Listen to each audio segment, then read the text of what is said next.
Kunjungan DPR RI dan Menhut Raja Juli, Gubernur Maluku Sherly Laos tekankan penyelamatan hutan adat. Gubernur Maluku Utara, Sherly Laos, menegaskan pentingnya penyelamatan hutan adat, pemulihan ekosistem, serta mitigasi bencana ekologi. Hal ini menyusul pesatnya pertumbuhan ekonomi Maluku Utara yang ditopang sektor pertambangan nikel.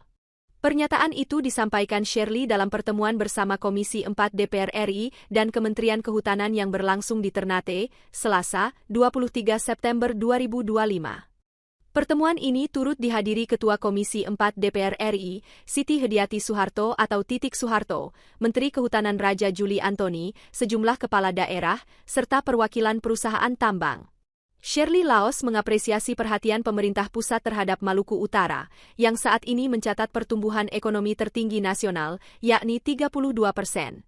Namun, ia mengingatkan bahwa laju pertumbuhan tersebut tidak sepenuhnya inklusif karena memunculkan masalah serius di lapangan. Pertumbuhan ekonomi kita tinggi, tetapi juga menimbulkan konflik baik antar konsesi pertambangan, perkebunan, kawasan hutan, maupun lahan adat yang terdampak izin tambang, tegas Sherly. Menurutnya, pemerintah pusat bersama DPR RI perlu mempercepat regulasi terkait hutan adat dan hutan transmigran yang hingga kini belum jelas statusnya karena masuk kawasan hutan.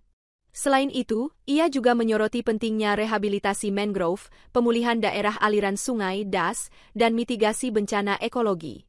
Semua persoalan ini membutuhkan campur tangan kebijakan pusat dan dukungan penuh DPR, khususnya Komisi 4, agar solusi yang dihasilkan benar-benar berpihak kepada rakyat sekaligus menjaga kelestarian lingkungan, ujarnya. Sherly juga mengingatkan agar perusahaan tambang tidak hanya mengejar keuntungan, tetapi ikut bertanggung jawab atas dampak lingkungan.